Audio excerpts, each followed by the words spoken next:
উপরেটা হচ্ছে রেজিস্ট্যান্স আর নিচে হচ্ছে সাপোর্ট।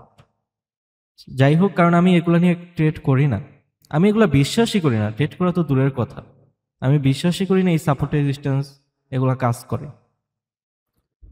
তো দেখেন এখানে কি, এখানে হচ্ছে আমার রেজিস্ট্যান্স, কারণ এখান থেকে মার্কেট রিটেস্ট করে এখানে নিচে আসছে। সো আমার সাইকোলজি হচ্ছে এখানে গিয়ে তারপর আবার আসবে, তার মানে হচ্ছে এখান থেকে আমার মার্কেট রেজিস্ট্যান্স নিল। পরবর্তীতে কি হয়, এখানে কি আছে, আমাকে এটাকে তারা বলে রিটেলারদের ভাষায় ডবল টপ। এখানে একটা টপ আছে, এখানে একটা টপ আছে, ডবল টপ।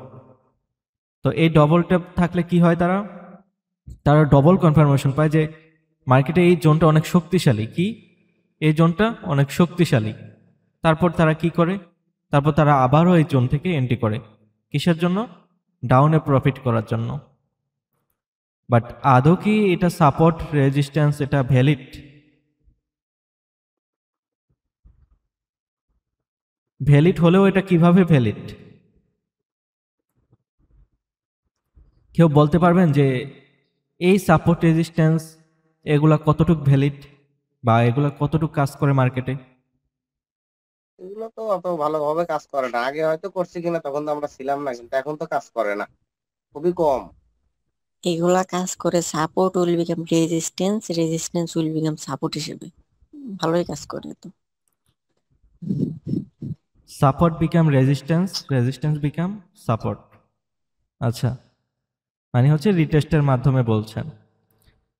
আচ্ছা দেখেন, আমি জি। এখানে একটা বিষয় আপনাদেরকে দেখাই আমাদের স্মার্ট মানি কনসেপ্টের সাথে, এটার পার্থক্যটা জাস্ট তুলে ধরি।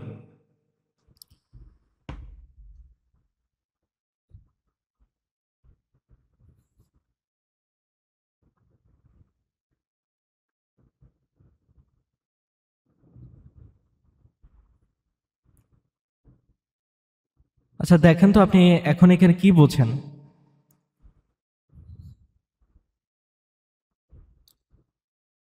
কি বুঝতেছেন এখানে?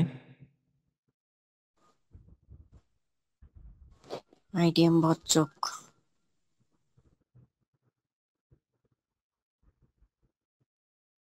এখানে আমার কি হয়েছে, আইডিএম হয়েছে, আইডিএম এর আগে সুইং হয়েছে, আইডিএম এর পর বস হয়েছে।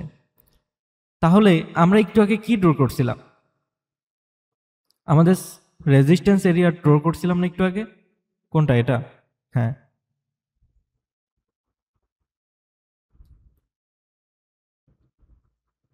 এটাকে আমরা রেজিস্ট্যান্স এরিয়া হিসেবে ড্র করছিলাম, ভালো কথা। এখান থেকে কি করবে মার্কেট? এখান থেকে মার্কেট ডাউনে আসছে, মানে এখান থেকে রেজিস্ট্যান্স নিয়ে ডাউনে আসছে। সো এটাকে আমরা মার্ক করে রাখছি এখান থেকে মার্কেট আবার ডাউনে আসার জন্য। বাট দেখেন আমাদের স্মার্ট মানি কনসেপ্ট কি বলে, এই জোনটাকে ব্রেক না করলে আমাদের সুইংই ফিল আপ হচ্ছে না। সো আমরা শিখতেছি এটা ব্রেক হবে, আর আরেক দল শিখতেছে এখান থেকে মার্কেট নিচে আসবে। দুইটাই সম্পূর্ণ বিপরীত। মানে আপনার রেজিস্ট্যান্সের বিপরীতে যাচ্ছেন আপনি। একদল ট্রেডার্স এটাকে কি মনে করবে? রেজিস্ট্যান্স, কারণ এখান থেকে মার্কেট একবার পুলব্যাক নেওয়ার জন্য ডাউনে আসছে। তো ওর চিন্তা ভাবনা হচ্ছে এখান থেকে রেজিস্ট্যান্স নিচ্ছে, সো এখন আবার রেজিস্ট্যান্স নিয়ে এখান থেকে আসবে। বাট যারা স্মার্ট মানি ট্রেডার্স তারা জানে এই জোনটা ব্রেক হবে, বডি দিয়ে এখান থেকে ব্রেক করবে, কারণ এটা ব্রেক না হলে আমার কি হচ্ছে না, সুইং হচ্ছে না। তাহলে আমি রেজিস্ট্যান্স এখানে আমি ডাউনে ট্রেড কিভাবে নিই? আপনি যদি স্মার্ট মানি ট্রেডার্সকে ধরেন ধৈরা পিটাইলেন কতক্ষণ যে তুই এইখান থেকে ট্রেড নে, ও তো নিব না। কেন নিব না? কারণ ও জানে এই পজিশনটা ব্রেক হইব, এখানে আমার সুইং মার্ক হইব, তো ও এখান থেকে ডাউনে ট্রেড প্ল্যান করবোই না কোনোভাবে। আচ্ছা এটা গেল। পরবর্তীতে দেখেন এটা ব্রেক করলো। সো এখন আমাদের নিচের দিকে একটা সাপোর্ট তৈরি হয়েছে। সাপোর্ট তৈরি হয়েছে কিভাবে? এইখান থেকে মার্কেট আসছে, এই পজিশনে থেকে মার্কেট এগ্রেসিভ বাইং আসছে, মানে এখানে প্রচুর বায়ার্স আছে, মানে এখান থেকে মার্কেট বাইং এ যাবে। সো এগেইন মার্কেট কি করে, এখানে আসলো, আসার পর দেখেন আমরা এখান থেকে কি করব, বাইং এন্ট্রি প্ল্যান করব।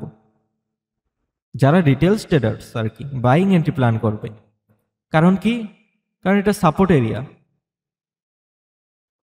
সাপোর্ট মানে কি? মানে এই এরিয়াটা শক্ত করে ওকে অনেক সাপোর্ট দিচ্ছে, যে এটার নিচে ও আর আসতে পারবে না, ও সাপোর্ট দিয়ে ধরে রাখছে, সেটা হচ্ছে সাপোর্ট এরিয়া। কিন্তু আমার কনসেপ্ট কি বলতেছে, যে এটাকে যদি ব্রেক না করে তাহলে তো আমার আইটিএমই হচ্ছে না। এই সুইংটাকে যদি 1 পয়েন্ট উপরেও থাকে তাহলেও তো আমার আইটিএম হচ্ছে না। সুইংটাকে তো ব্রেক করতে হবেই।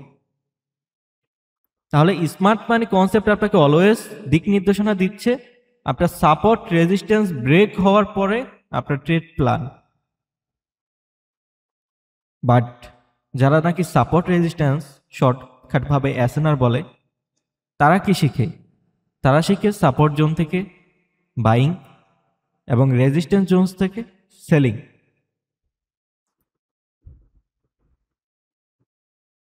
আমি আশাবাদী হয়তো বুঝতে পারছেন। পরবর্তীতে কি করি আমরা?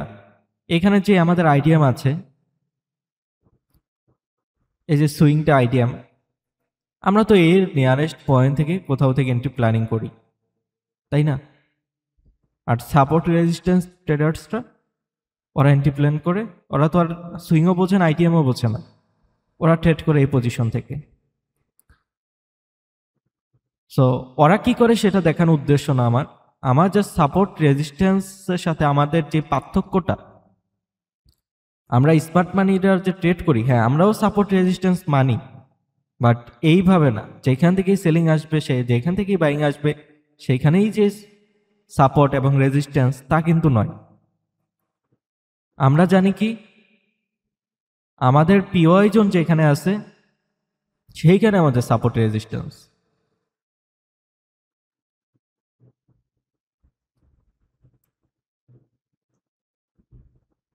তো দেখেন পরবর্তীতে আমাদের এইখানে আইডিয়াম হলো, ব্রেক করলো। এখানে কি আছে, আমার এখানেও একটা রেজিস্ট্যান্স আছে, এখান থেকে এগ্রেসিভ সেলিং আসছে। সো এখানে যদি রেজিস্ট্যান্স ধরি, এইখান থেকে আমার মার্কেট যাবে, এখান থেকে আমার এন্ট্রি প্ল্যানিং হবে, এখান থেকে প্রফিট। বাট এটাকেও আমরা ব্রেক হিসেবে জানি, কারণ এটা যদি ব্রেক না করে আমাদের বসই হবে না।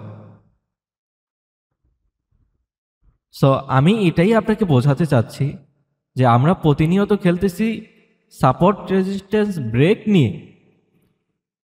আর যারা নাকি সাপোর্ট রেজিস্ট্যান্স দেখে ট্রেড করে, ইউটিউবে আমি দেখছি ইউটিউবাররা এখনো শেখায় সাপোর্ট দেখে ট্রেড নেওয়া, রেজিস্ট্যান্স দেখে ট্রেড নেওয়া। আমার মাথায় আসে না এখান থেকে কিভাবে কেমনে কি। যেখানে আমি শিখতেছি এটা ব্রেক করবে, ব্রেক করলেই আমার এন্ট্রি প্ল্যানিং, আমার পরবর্তী জোন, পরবর্তী স্ট্রাকচার আমি আইডেন্টিফাই করতে পারবো। সেখানে আমি জানতেছি এটা ডাউনে আপে যাবে, আর সে এখান থেকে ডাউনে এন্ট্রি করতেছে। সো সাপোর্ট রেজিস্ট্যান্স খুবই গুরুত্বপূর্ণ টপিক, বাট কনসেপ্টের কাছে এটা কিছুই না। আপনি এসএমসি কনসেপ্ট, আইসিটি কনসেপ্ট বা অন্যান্য যে কনসেপ্ট আছে, কনসেপ্ট ধরে শিখেন, আপনার কাছে ট্রেডিংটা ইজি লাগবে এবং আপনি রিয়েল লাইনে ট্রেড করতে পারবেন। ওই সাপোর্ট রেজিস্ট্যান্স, এই ভিডিও সেই ভিডিও, এগুলো দেখে ভাই কোনো লাভ নেই। আপনার একটা গাইডলাইনের মাধ্যমে আপনাকে জাস্ট ট্রেডিংটা শিখে সুন্দরভাবে মার্কেটে ফ্রেশভাবে ট্রেড করতে হবে।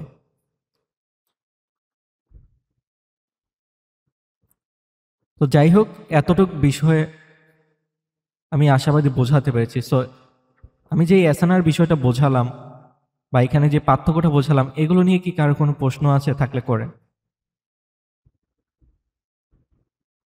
নাই।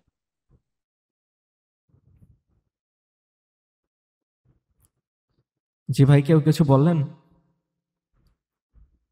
যে প্রশ্ন নাই, সুন্দরভাবে বুঝতে পেরেছি সাপোর্ট রেজিস্ট্যান্স।